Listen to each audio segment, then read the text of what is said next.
His Christmas contract needed a fake wife, but the millionaire's only rule terrified her. Hello, everyone. Before we begin today's story, I have a small favor to ask. Please hit subscribe and turn on the notification bell so you never miss our channel's new videos.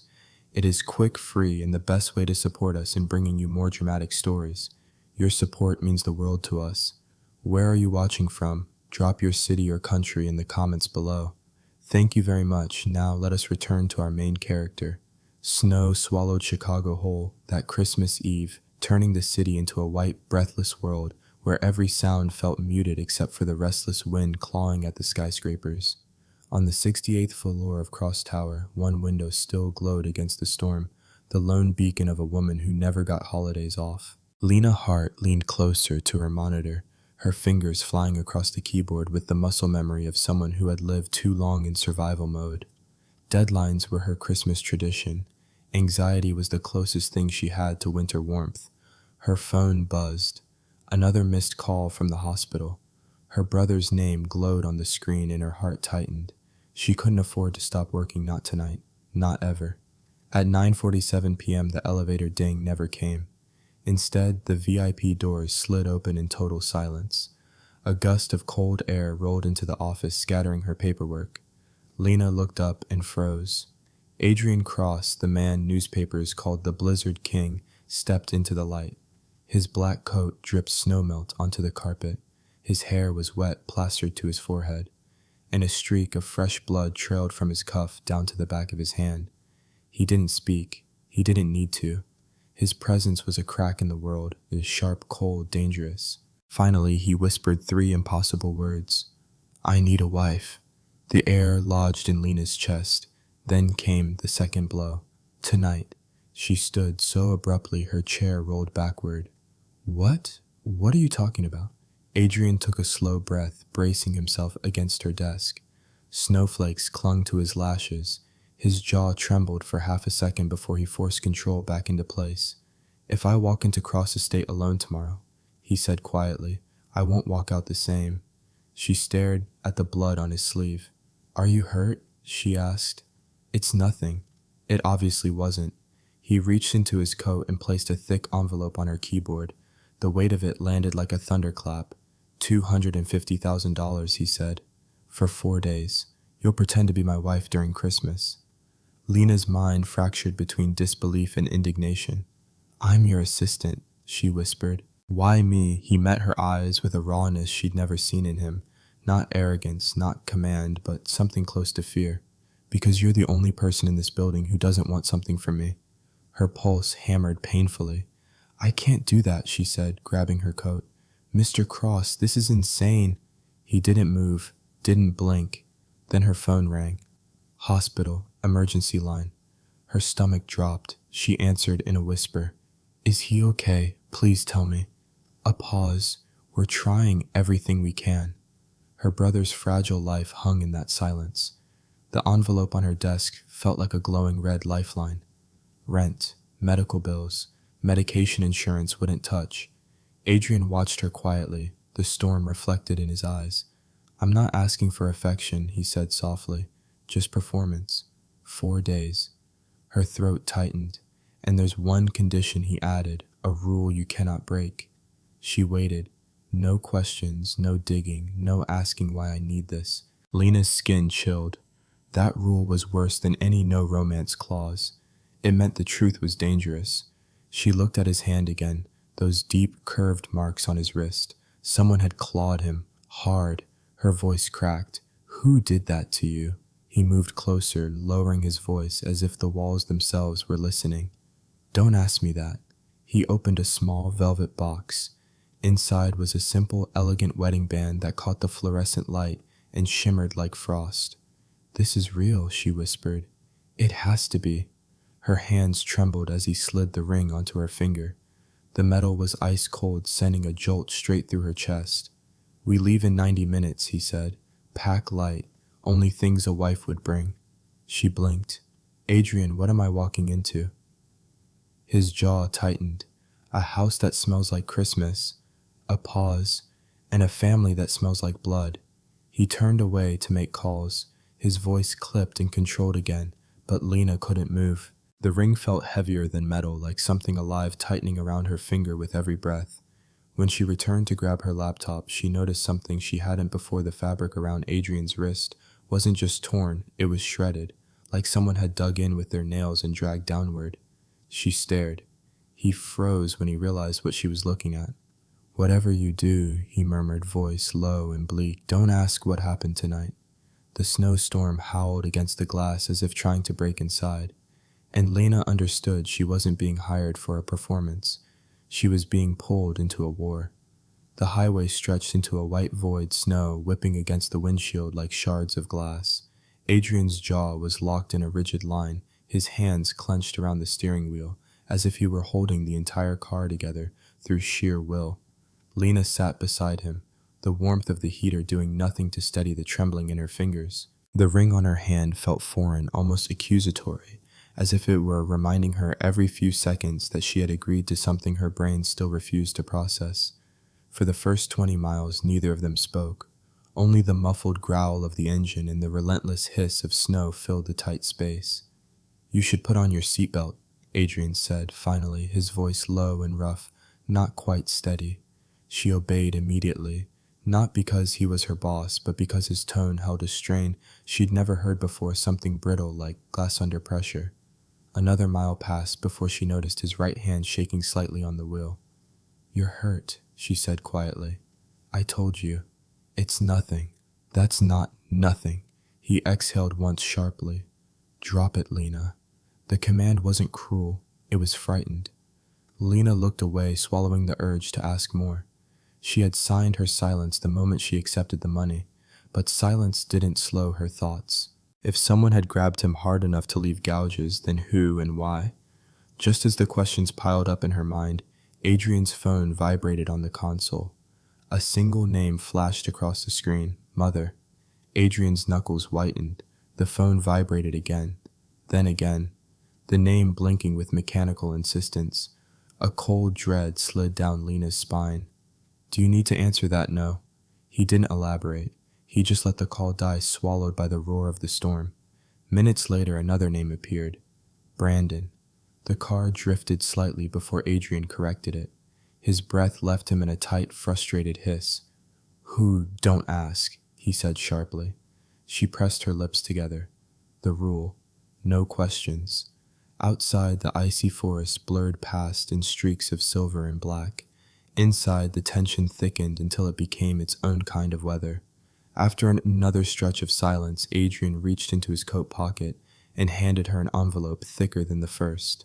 Inside were carefully typed pages. A story. Their story. How we met, Adrian said. How long we've been together. The date of our elopement. Details only a married couple should know. Lena skimmed the pages, her throat tightening. Their fabricated life together was too intimate, so intimate it made her stomach twist. He added, "My family is observant, ruthless but observant. You'll need to be perfect." She bit the inside of her cheek. "I'm not an actress." His eyes flicked toward her just long enough for her to see the fracture beneath the ice. "I know. That's why I chose you." They drove deeper into the blizzard. The snowfall thickened visibility, shrinking to almost nothing. The headlights carved only a small, trembling path through the darkness. Then Adrian slowed the car and pulled over onto the shoulder. At first, Lena thought there was something wrong with the engine. But no, the engine hummed steadily. Adrian simply stared ahead, his shoulders rising and falling with shallow breaths. "You're panicking," she whispered. "No," he said, but the tremor in his voice betrayed him. Lena watched him struggle with something he was fighting not to say. His fingers flexed on the steering wheel. Then quietly he admitted Lena. "You don't understand what you're walking into. My family doesn't argue. They corner." The wind screamed against the car. "They don't negotiate. They test." Another breath. "And when they see weakness, they destroy it." Her pulse quickened. "Why bring me then?" He didn't answer immediately. Finally, he turned his head just enough for her to see a flicker of something devastatingly human in his eyes. "Because you're the only person who has ever told me no." She stared at him, stunned. He looked away. "That makes you unpredictable. To them and to me." Before she could respond, a flash of headlight had sliced through the whiteout from behind them. A dark SUV slowed, matching their pace. Lena's heart lurched. "Do you know them?" she whispered. Adrian didn't answer. The SUV lingered for several long, agonizing seconds, close enough that she could make out the silhouette of a driver staring at them, then finally sped off into the storm. Lena exhaled shakily. "What was that? A warning," Adrian said. "Or a reminder. Of what?" He restarted the car. "Of who owns the road that leads to Cross Estate." The rest of the drive passed in uneasy, stretching silence, broken only when they turned off the main highway and entered a long, snow-packed lane lined with towering pines. At the end of the road, a pair of iron gates rose from the storm. Tall, stark, almost predatory. As they approached, the gates opened by themselves, slowly, deliberately revealing the Cross family estate behind them. The mansion glowed with thousands of white Christmas lights, each one placed with surgical precision. It wasn't beautiful. It was oppressive. A masterpiece of cold perfection. Lena shivered. Adrian parked but didn't get out. Instead, he turned to her, finally meeting her eyes. "Last chance to walk away," he said softly. "If you go inside, you're my wife." Lena Hart disappears. The rules change. Her hands trembled in her lap. She thought of her brother, of the hospital bills, of the ring cold on her finger. "I'm not walking away," she said.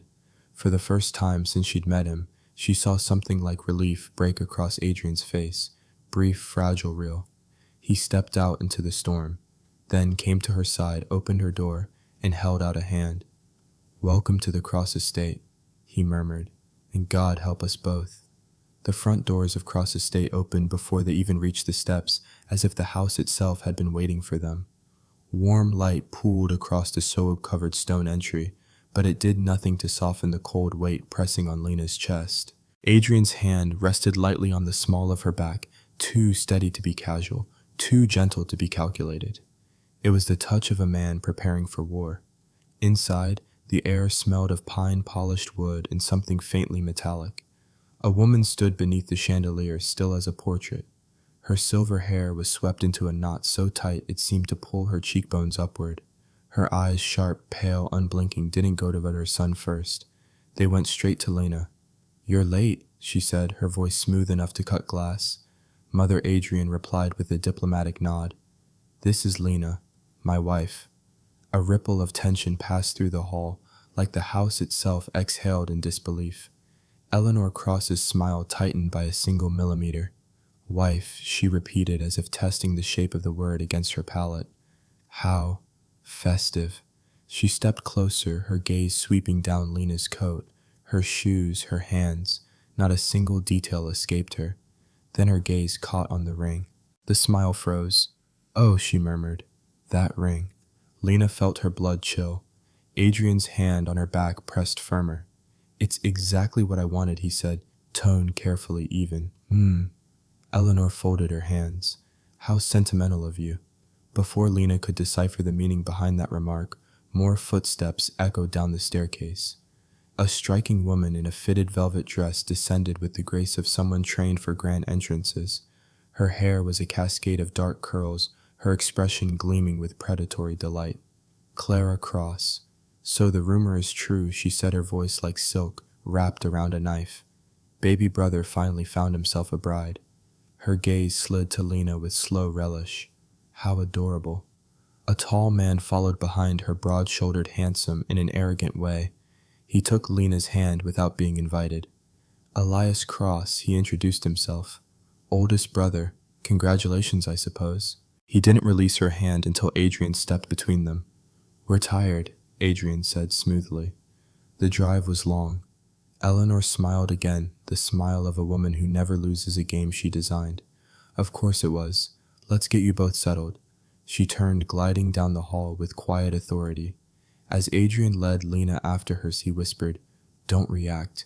Don't let them see fear." "I'm not afraid," Lena whispered back. But that was a lie they both heard. They passed room after room, each one decorated with perfect hollow luxury. Nothing felt lived in. Nothing felt warm. Portraits of stern-faced ancestors glared down from the walls. At the end of the wing, Eleanor stopped in front of a pair of carved white doors. "The master guest suite," she announced. "It's traditional for newlyweds." She pushed the doors open herself. Lena's breath caught. The suite was enormous, vaulted ceiling, roaring fireplace, four-poster bed draped in white fabric. A balcony overlooked a frozen lake shimmering beneath the moonlight. It would have been beautiful if it didn't feel like a cage. Eleanor's gaze flicked between the bed and the two of them. "I trust," she said softly, "that you'll find it very intimate." Clara laughed quietly behind them. Elias smirked. Adrian's jaw tightened. "Thank you," he said. "It's locked to the hallway at night," Eleanor added casually. "Security reasons." Lena blinked. Locked in, Adrian only nodded as if he expected it. "If you need anything," Eleanor continued, "don't hesitate to call." Her smile sharpened. "We always hear everything." When the family finally withdrew, the heavy doors clicked shut with an ominous finality. Silence fell, a suffocating, careful silence. Adrian moved first, shrugging off his coat with a mechanical precision that betrayed the tension in his shoulders. "I'll take the sofa," he said immediately. Lena nodded. "Okay." The room was too big, too quiet. The four-poster bed felt like a stage. The fireplace cast long, trembling shadows across the floorboards. Lena disappeared into the marble bathroom to change. She stared at herself in the mirror. The ring on her finger glittered coldly under the light. Her heart thudded in her chest. When she stepped back out, Adrian had already laid out blankets on the velvet sofa, his back to her. "Are you sure?" she began. He didn't turn around. "It's fine." She nodded and retreated to the bed, sitting carefully on the edge. The fire crackled. Wind howled outside. Minutes stretched. Hours crept. Lena lay perfectly still beneath the heavy quilt, staring at the ceiling, listening to Adrian's breathing across the room. It was strange, intimate, and distant at once. She was on the edge of sleep when she heard it. A low, broken sound. Not a word. A plea. "Don't leave." She pushed herself upright, heart hammering. Adrian's form twisted on the sofa, tangled in the blankets, breath coming out in strangled gasps. "Please, don't go." He sounded terrified, haunted. Lena slid off the bed, her bare feet touching the cold floor. She hesitated only a second before crossing the room. She knelt beside him, reaching out. Adrian. He didn't wake, his face contorted with anguish. "No, not again." Something inside her chest cracked. She placed a gentle hand on his shoulder. "Adrian, it's okay, you're dreaming." He jolted awake with a violent gasp, eyes wild panic flaring like a wounded animal. "It's okay," she whispered again, hands raised slightly. "It's just me." His breath shuddered eyes darting around the room before they finally landed on her.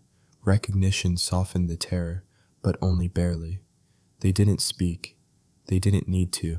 For 10 fragile seconds, they simply breathed in the same space, bound by something neither of them understood. Then Adrian looked away, scrubbing a trembling hand over his face. "You shouldn't be near me," he murmured. "I didn't mean to scare you, but you—" She hesitated. "You sounded like you were in pain." He didn't answer, but the flickering fire revealed the truth in the tightness of his jaw, the way his shoulders curved inward, the minute tremor in his hands. He was breaking, and he was hiding it from everyone, even himself. Lena stayed crouched beside him in the quiet, the shadows shifting across both their faces. Neither of them moved. Neither of them noticed the soft click outside their door. Someone was standing in the hallway, listening.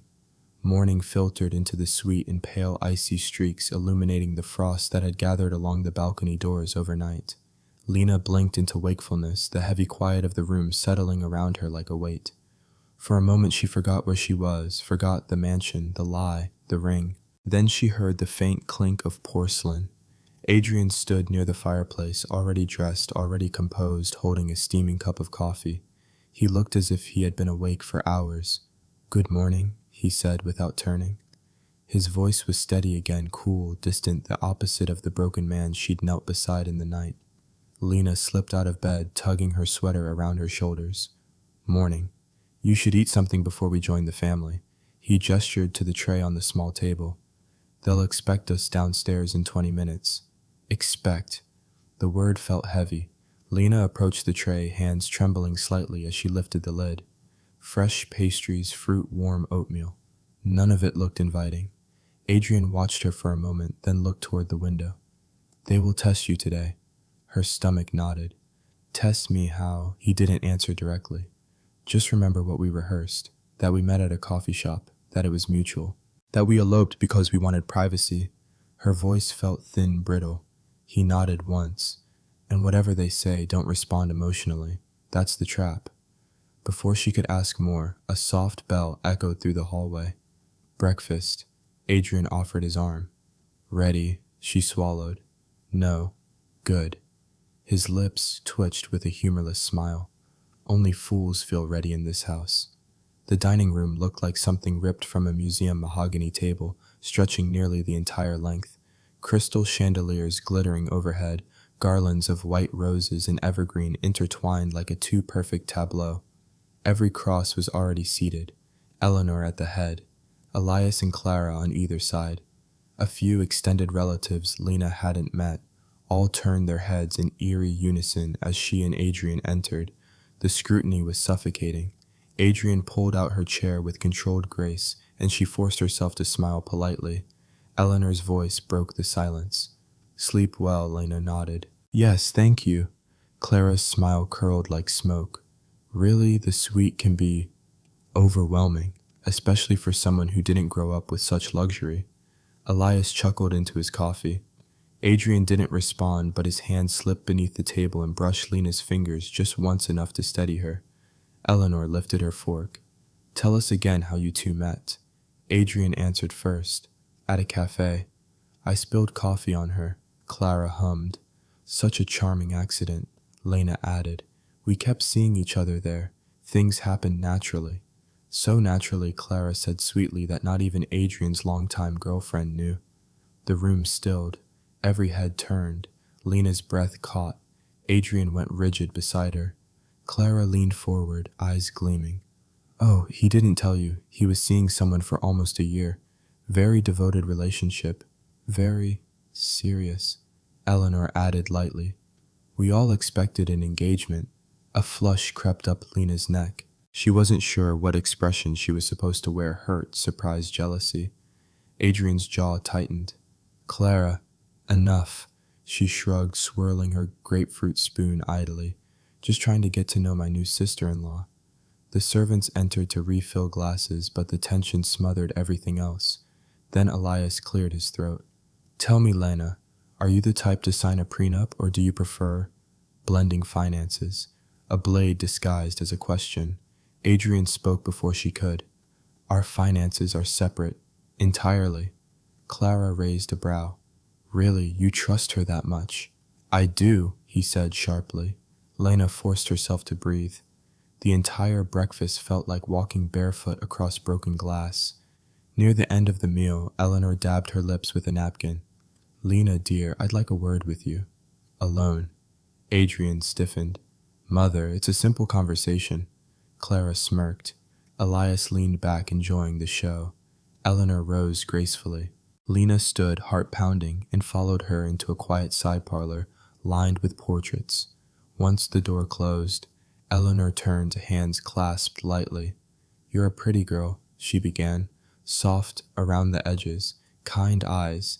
Adrian has always been drawn to strays. Lena's breath caught. Excuse me? Eleanor stepped closer, gaze unreadable. I don't mind a temporary distraction, but my son marries for legacy, not for sentiment. I'm not a distraction, Lena said, surprised by the strength in her voice. A faint amusement flickered in Eleanor's eyes. You think you love him, don't you? You think what you feel is real. Lena opened her mouth, but Eleanor lifted a hand. It isn't. It never will be. She leaned in her perfume cold and sharp. Adrian doesn't love. He tolerates. He uses. He survives. Each word landed like a blow. Whatever arrangement the two of you made, Eleanor said softly, end it, quickly, before it becomes humiliating. Lena felt her pulse thrum painfully in her ears. When she didn't respond, Eleanor smiled, thin, victorious, and brushed past her, leaving behind a silence that rang like a slap. Lena wasn't sure how long she stood there before Adrian appeared at the doorway, breath uneven, eyes stormy. What did she say to you? He demanded. Lena shook her head. Nothing important. His jaw clenched. Lena, tell me. But before she could answer, the door at the far end of the hall creaked open. Celia, the youngest, Cross, the one with quiet eyes, peeked out. Her cheeks were pale, her fingers twisting nervously. You shouldn't be alone right now, she whispered to Lena. Not in this house. Lena blinked. Why? Celia swallowed hard. Then she whispered a single sentence that chilled the air around them. Because last Christmas, someone almost died here. Celia's whisper hung in the hallway like a ghost. Lena's skin prickled her breath, catching in her throat. What do you mean someone almost died? But before Celia could answer, the rapid echo of footsteps approached. Celia flinched, stepping back into the shadows. Not here, she whispered urgently. Meet me in the greenhouse tonight. Midnight. And don't let anyone see you. The footsteps grew closer. Adrian appeared around the corner, gaze sweeping sharply between the two women. Celia straightened instantly, masking her fear with a brittle smile, before slipping away into a side corridor. Adrian watched her leave, suspicion tightening his features. What was that about? Nothing, Lena said quickly. He studied her face for several seconds. Too long. But then he exhaled, tension draining from his shoulders. Come on, there's something I want to show you. He led her through a series of quiet hallways lined with dark wood and heavy curtains. When he stopped before a pair of double doors with stained glass windows, Lena expected another suffocating room of opulence. She did not expect the library. It stole her breath. 2 stories of floor-to-ceiling shelves wrapped the walls, ladders gliding smoothly along tracks of brass. A fire crackled in a stone hearth. Snow drifted outside the tall windows, catching the light like falling diamonds. It's the only room in this house that ever felt like mine, Adrian said softly. She turned toward him. He wasn't watching the books. He was watching her. For a moment she forgot the lie they were living, the walls around them, the contract binding them together and keeping them apart. You can breathe here, he added. She could. For the first time since arriving, she actually could. He moved along the shelves, running his fingers across the spines of books with a familiarity that softened the edges of his usually controlled demeanor. When I was a kid, I escaped in these pages, he admitted quietly. The rest of the estate felt like a stage, but this room felt real, honest. Lena stepped closer, drawn to the warmth in his voice. What made the rest of the house feel wrong? She asked gently. He froze at the question. The rule. No digging, no questions. But instead of reprimanding her, he only said, You'll figure it out soon enough. His voice was hollow, resigned. He reached into his coat and pulled something out, a small, clumsily wrapped package. I got you something, he said, avoiding her eyes. Lena blinked in shock. You got me something? He hesitated. Because you're here. And because I remembered a conversation in the office about a book you loved. Her breath hitched. He couldn't possibly. She unwrapped it slowly. It was a hardcover copy of The Little Prince, the exact edition she'd been searching for since childhood. Her fingers trembled over the faded illustration. How did you... He shrugged, looking suddenly younger. I listen, even when you think I'm not. Emotion surged through her chest, unexpectedly sharp. Nobody listened to her like that. Not since her mother died. Not since her father left. Not since everything had fallen apart. You didn't have to. I know, he murmured. I wanted to. Their eyes met. Something shifted. Something dangerous and tender and uncontracted. Before either of them could speak, a soft knock sounded behind them. Eli stepped into the room, hands in his pockets and a smirk tugging at his lips. Mother wants you downstairs, he announced. His gaze flicked to the book in Lena's hands. Oh, how sentimental. Didn't realize Adrian still had that setting. Adrian stiffened. Eli. But Eli cut him off. Don't worry. Your little gift won't matter after tonight. Nothing from last Christmas ever does. He didn't wait for a response before sauntering out. Lena's stomach twisted. What did he mean? She whispered. Adrian just stared at the fire, jaw clenched. He means exactly what he wants you to think. Dinner was a gallery of tension. The table was dressed in gold-trimmed china, crystal wine glasses, and long taper candles. Servants moved silently, practice almost invisible. Conversation trickled around the table like poisoned water. Clara leaned forward, chin in hand. So, Lena, do tell. What was your wedding like? Lena straightened. It was small, meaningful. Ah, Clara's smile sharpened. So, cheap. Adrian's fingers twitched beside his wineglass. Eleanor dabbed her lips. Do you plan on a proper ceremony later? A cross-family wedding requires spectacle. We prefer things simple, Adrian said. Eleanor tilted her head. Yes, you always did like simple women. Lena inhaled sharply, but Adrian's hand found hers beneath the table and squeezed once steady protective grounding. The gesture nearly unraveled her. But Elias wasn't finished. So, Lena, he said casually, what do you think of the West Wing? The room stilled. Every fork paused midair. I haven't been there, Lena said cautiously. Eli smiled. Good, keep it that way. Adrian glared at him. Drop it. Why? Eli asked innocently. It's not like she knows what happened. A sharp, painful silence consumed the table. Lena's heart pounded. Adrian's grip tightened. Eleanor lifted her wineglass calmly. Clara smirked as if waiting for fireworks. Then Eli whispered just loud enough for Lena to hear. Last Christmas changed everything, and this one will too. After dinner, Adrian walked her back to the suite. He didn't speak until they were inside with the door locked. I'm sorry about them, he said quietly. You don't have to apologize for your family. He laughed once, humorless. You don't understand, I do. Because you're here because of me. She looked up at him. Adrian, what happened in the West Wing? He turned away, shoulders tight, hands trembling slightly at his sides. That's the one question, he whispered, I can't let you ask. He took a step toward the door. I'll be downstairs, he said. If anyone comes to the suite, don't open the door. She nodded, but her chest felt too tight for breath. The moment he disappeared, the quiet swallowed everything. Then Lena glanced at the clock. 11:52 p.m. Celia's warning echoed in her mind. Meet me in the greenhouse. Midnight. Lena grabbed her coat, slipped the ring securely on her finger, and eased open the door. The hallway was dark, silent, too silent. She hurried down the steps, heart-pounding, breath sharp in the cold.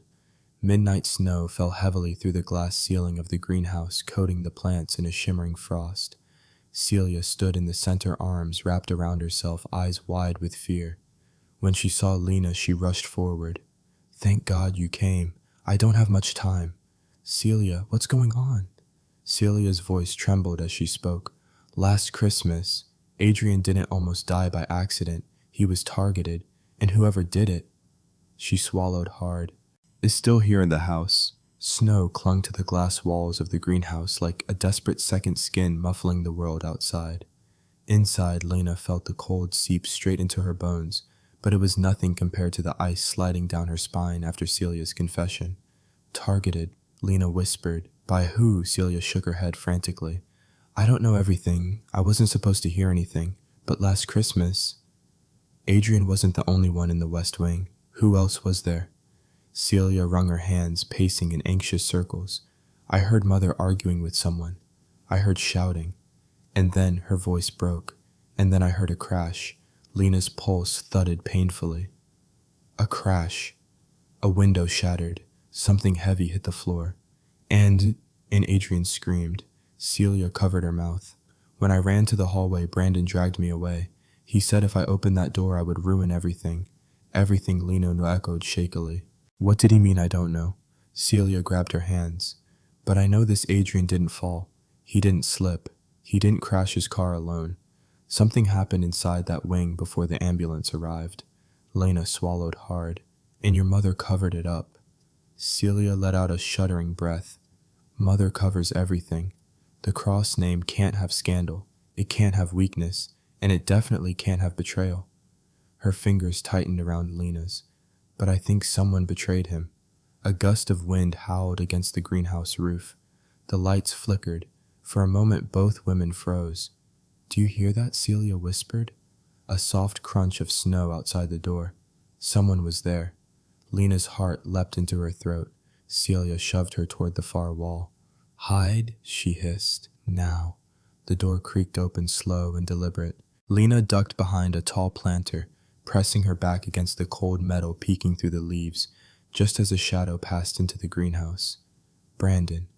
He stepped inside, brushing snow from his coat, scanning the glass-walled room with a predator's stillness. Celia. His voice was deceptively calm. Are you out here? Celia stood frozen in the center of the greenhouse. I was just talking to someone. Brandon's eyes swept the room again. Funny. I thought I heard two voices. Lena's lungs burned from holding her breath. Brandon took a slow step forward. You know Mother dislikes wandering. I'm not wandering. You're sneaking. His lips twitched. And you've always been terrible at it. Before he could move closer, Adrian's voice thundered from outside. Brandon's head snapped toward the entrance. Lena jerked back out of sight. Adrian crossed into the greenhouse snow, clinging to his hair and shoulders. What are you doing here? Adrian demanded. Brandon smiled thinly, checking on Celia. She looked upset. She's fine. Adrian's tone hardened. You can leave. Brandon's gaze flicked between them. Funny how protective you are these days, ever since your wife arrived. Adrian stepped closer, blocking Brandon's view of the greenhouse interior. Walk away. Brandon leaned in.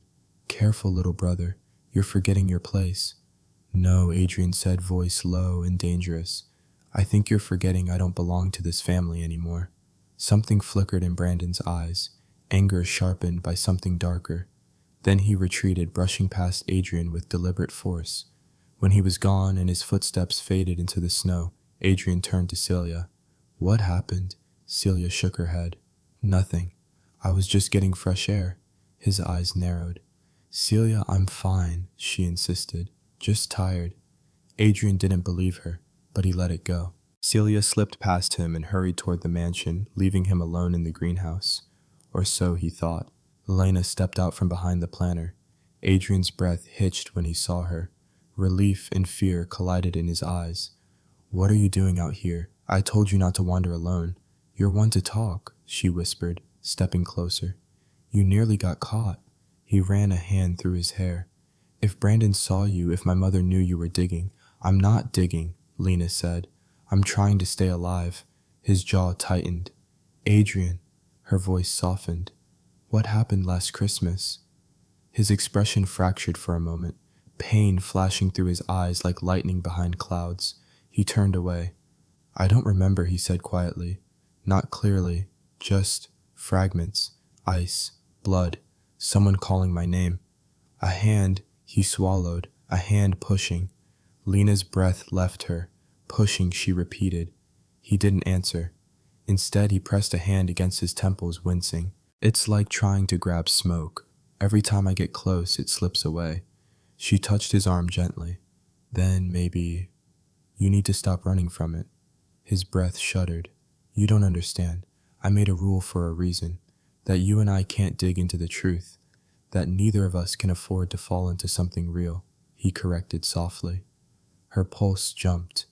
Why does that matter? 'Cause the truth is dangerous, he murmured. But feelings are fatal. The wind outside moaned through the glass panes like a warning. Before she could respond, a sudden heavy thud echoed through the greenhouse walls. Something slamming shut from outside. Adrian tensed. We need to go. Now. What was that? Someone doesn't want us out here. Lights flickered again. One by one, they began to go out. Darkness leaked into the corners of the greenhouse like ink spilling across paper. Adrian grabbed Lena's hand. Run. They burst through the door into the freezing night, just as the greenhouse went pitch black behind them. Snow whipped at their faces as they raced up the path toward the mansion. The wind howled, swallowing their breath, but neither stopped until they reached the heavy back entrance. Only when the door slammed shut behind them did Adrian let go of her hand. He looked at her, really looked at her, and the terror in his expression was something she had never seen before. Lena, he whispered. Someone in this house doesn't want me remembering what happened. Her chest tightened, and they'd do anything, he added quietly, to make sure you don't find out either. The mansion felt different after the greenhouse incident, heavier, darker, as if the walls themselves had heard too much. Lena followed Adrian through the back corridor, both of them shivering from the cold and from what they had almost walked into. By the time they reached the private wing near the library, Adrian finally stopped. His breathing was shallow, his hands trembling more than the winter chill could explain. You shouldn't have been out there alone, he said, voice low, strained. If Brandon had found you instead of me. He didn't, Lena interrupted gently. Because you came. Adrian closed his eyes for a moment, jaw tightening under the weight of unspoken fear. When he opened them again, something raw flickered there, something deeply protective. I can't lose control here, he murmured. Not in this house. You didn't, Lena said. You got us out. That's not what I mean. His voice cracked slightly before he forced it steady again. They take everything they can twist, everything they can use. He didn't specify he didn't have to. Lena exhaled softly. Then let's go somewhere they can't twist. He studied her for a long moment, as if weighing whether to trust her with the next breath. Finally, he nodded and pushed open the heavy door to the library. The fire inside had burned low embers glowing like faint red-eyed watching them. The library felt safer than the rest of the house, but only just. Adrian sank into the leather armchair near the hearth, his shoulders slumped with exhaustion he didn't bother hiding. Lena hesitated before sitting across from him. After a long silence, she spoke. Celia said someone almost died last Christmas. Do you think she meant you? His gaze drifted to the flames. If I did, I don't remember. But you said you remember. A hand pushing. He inhaled sharply, as if the memory had sharp edges. I saw a flash, he said. A shadow, a silhouette behind me. And then, nothing. Someone was there with you. Yes. His fingers curled into fists. But every time I try to pull the memory back, there's this wall. He tapped his forehead lightly. Like someone shut the lights off in my skull. Lena leaned forward, heart pounding. Adrian, what if your memory didn't fade on its own? What if someone tampered with it? He didn't move at first. He didn't even blink. Then slowly, he lifted his gaze to hers. I've had the same suspicion, he whispered. But the only people who had access to me right after the incident were... He stopped. Lena finished the sentence for him. Your family. His silence confirmed everything. And yet, beneath the fear, beneath the uncertainty, there was a deeper ache she hadn't expected. Hurt.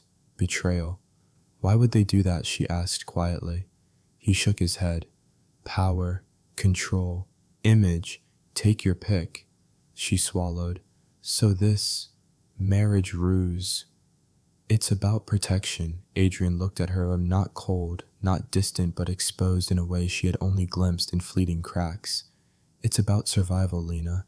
The words sank into her like stones. And you chose me, she whispered. I trusted you, he corrected. Their eyes locked and the air shifted. It was no longer just fear binding them. It was something dangerously close to trust. Something that felt like warmth in a place built out of ice. But before the moment could deepen, the door clicked. Both of them tensed instantly.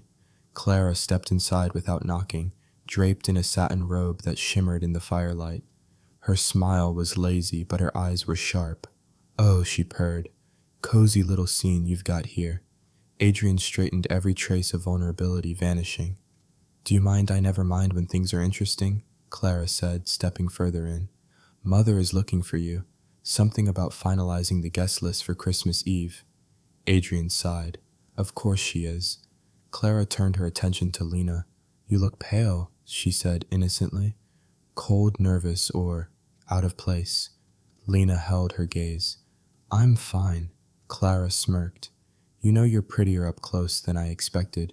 A little fragile, maybe, but Adrian always did love breakable things. Adrian stepped forward, protective instinct flaring. Clara, I'm just making conversation, she shrugged. Though I will say, if you're planning to survive in this house, you'll need thicker skin and better lies. For the first time, Lena's voice didn't waver. I'm not lying. Clara's smile sharpened. Darling, everyone lies, especially here. She drifted back toward the door, pausing only once. Oh, she added lightly, and stay out of the West Wing, for your own good. The door shut behind her, and her footsteps faded. Adrian ran a hand over his face. She's trying to rattle you. She doesn't have to try very hard, Lena admitted. He looked at her, then really looked at her. You're doing better than you think. Something in her chest fluttered. He stepped closer. Just one slow step, but it felt like crossing a dangerous line neither of them had meant to approach. "Lena," he said softly, "if anything happens tonight, if anything feels off, come find me immediately. Don't wait, don't wander, promise me, I promise." He nodded once, relief flickering across his features, but before either of them could say more, the bells chimed in the hallway, sharp, insistent. Eleanor was summoning the family. Adrian exhaled. The masquerade begins. They walked out together into the dim corridors, the mansion watching them like a living creature. Lena's pulse quickened with each step, because now she understood something she hadn't before. The threat wasn't in the past. It wasn't in the West Wing. It wasn't just in Adrian's broken memories. It was here, alive, and waiting. Snow drifted in slow, heavy sheets outside the guest suite windows, blurring the world in white. Lena sat on the edge of the bed, the soft glow of the fireplace flickering across her hands as she held the locket she'd found tucked inside the envelope. Her pulse thundered. Inside the locket was a photograph, faded old, but unmistakable. Adrian, younger, softer. And beside him, a girl, blonde, laughing, her face half hidden, her arm looped around his. The girl looked nothing like Lena, but when Lena brushed her thumb over the picture, something electric surged down her spine. A sound flashed in her mind, breaking glass. A scream, a hand reaching for hers in the snow. Her throat tightened. She squeezed her eyes shut as another flicker of memory hit her, too fast to grasp, too sharp to forget. Her own voice whispering a name, Audrey. She gasped, dropping the locket. This wasn't possible. She had never met Adrian before this job, never stepped inside this mansion, never. A knock at the door made her jump. Lena Adrian's voice was rough. "It's just me." She scrambled to hide the locket beneath the pillow before opening the door. He stood there, snowflakes melting in his hair, his jacket dusted with ice. But it was his eyes that made her breath catch, wild, searching, full of questions he couldn't shape into words. "We need to talk," he said. She nodded. They moved to the seating area near the fireplace. Adrian paced once, then stopped in front of her. "Something's wrong," he began. "When I close my eyes, I see pieces, shadows, a woman calling my name, a hand on my arm." His voice broke. "A fall." Lena froze. She had seen the same fragments. "Adrian," she whispered, "what if your family isn't telling you everything?" He let out a hollow laugh. "They never tell me anything. They tell me what preserves the cross image." He turned toward the flames, rubbing the back of his neck. "I went to the West Wing tonight," he admitted quietly. Lena's heart lurched. "What? Alone?" "Yes." His voice trembled. "And I saw blood on the floorboards, old stains, faded. Someone tried to scrape it clean." Her breath left her. And then he continued, "I found a shard of glass, from a window, embedded in the wood." The crack in his composure widened. "Someone fell through that window last Christmas," Adrian whispered. "Someone, or two someones." Silence swallowed the room. Lena gripped the edge of her seat. "Adrian," she whispered, voice trembling, You think you were pushed?" He closed his eyes. "I don't know." She stood and moved closer. "Then let's find out." He looked at her, startled. Before he could respond, the suite door handle clicked. Both of them spun toward the entrance, but the door didn't open. Someone was outside, listening. Lena's blood went cold. Adrian crossed the room silently and waited. Shadows shifted beneath the door, footsteps moving away. Only when the hall went silent did he speak again. "We need to leave this room," he said. "It isn't safe."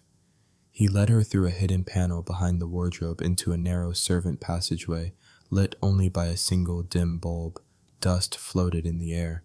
The cold from the vents above seeped into her bones. "Where are we going?" she whispered. "To the East Hall," he said. "We're less likely to be watched." They walked in tight silence until the tunnel ended behind a tapestry in a long corridor lined with portraits. Adrian guided her into a small side parlor, closing the door behind them. Inside, he locked the door and leaned against it, breath unsteady. "Lena, I need to ask something, and I know the rule. I know I said no questions, but I can't." He swallowed. "Last night when I had that nightmare, you looked at me like you knew something I didn't."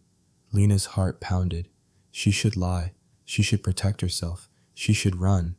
but she looked into Adrian's eyes and saw the same question she had been terrified to ask herself. Something strange happened tonight, she admitted. I saw a memory.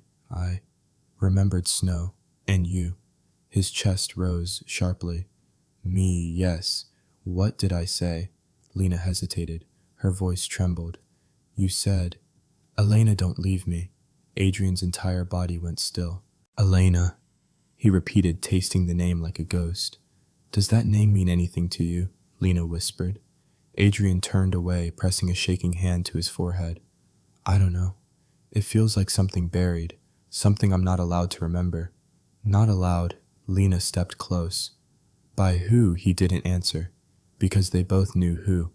The Cross family. Suddenly the parlor door rattled violently, someone trying the handle. Lena gasped. Adrian stepped in front of her instinctively. The handle jerked again. Then a low voice, tight with rage, hissed through the crack under the door. Adrian, come out, now. Brandon. Adrian stiffened. Oh no, Lena whispered. Oh yes, Brandon murmured. I know exactly where you are.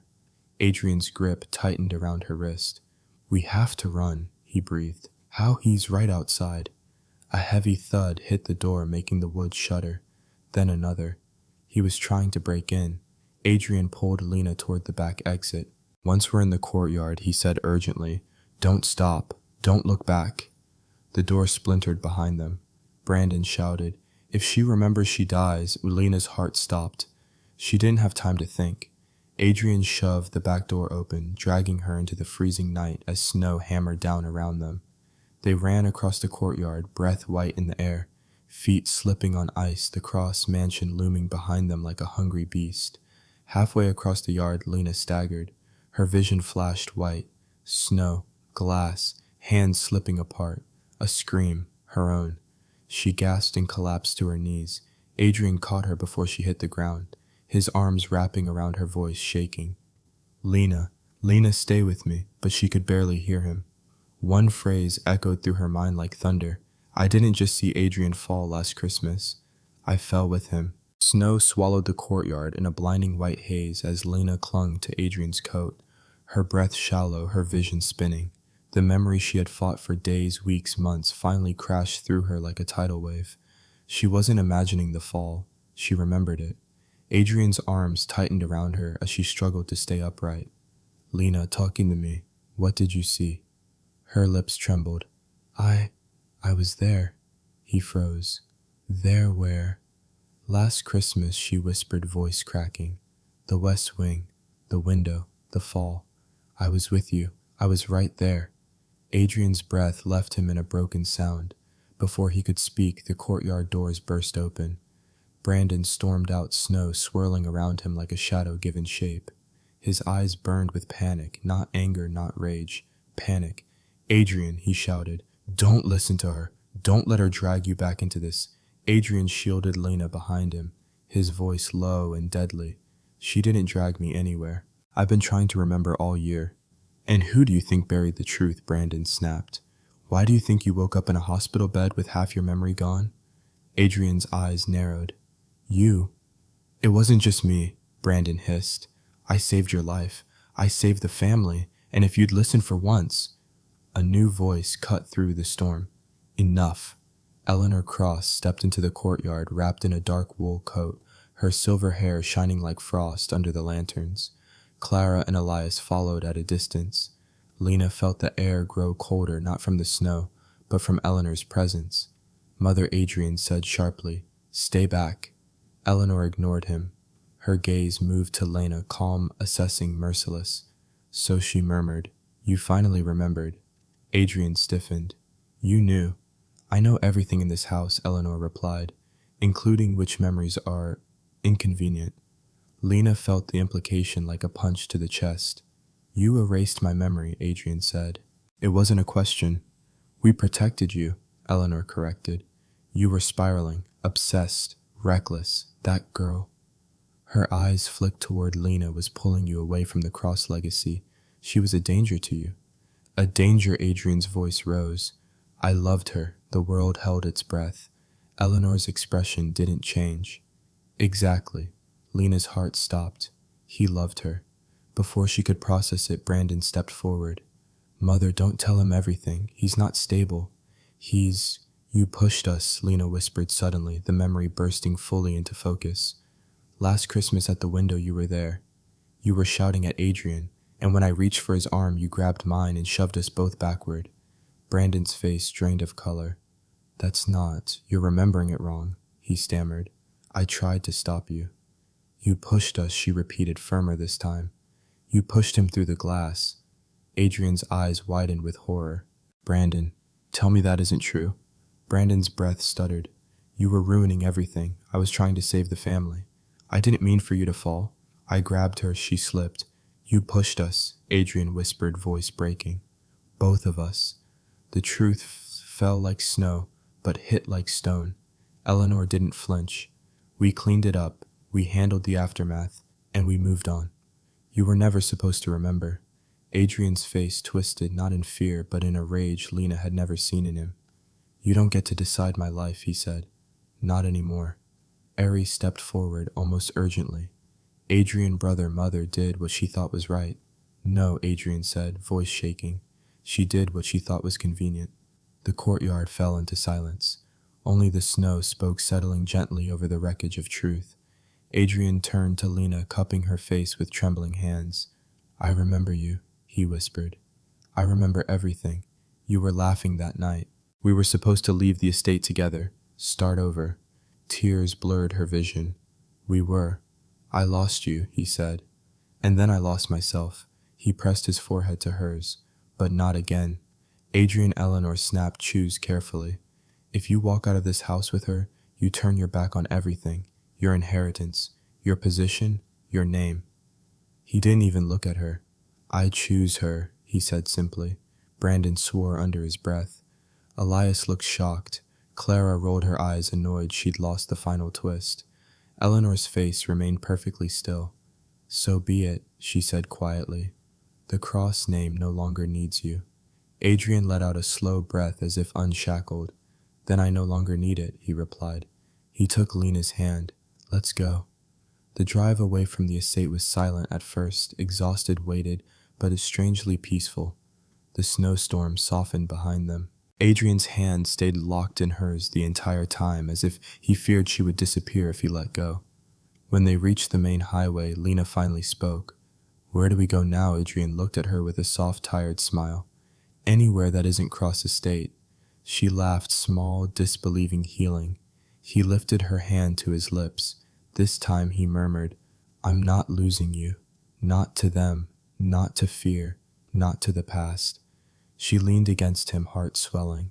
Christmas lights glowed faintly in the snowy distance ahead, a quiet reminder that sometimes miracles didn't come in bright, perfect packages. Sometimes they came undone, shattered, rebuilt. Sometimes they came in the form of the one person you were never supposed to remember, but somehow never could forget. If you're still here, thank you for staying until the end of this Christmas tale. Tell me, do you believe memory always finds its way back to love? Drop a comment letting me know where you're watching from. If you enjoyed this story, don't forget to like, subscribe, and hit the notification bell so you won't miss the next Millionaire romance on this channel. Your support keeps me writing these stories for you. Merry Christmas, and see you in the next episode.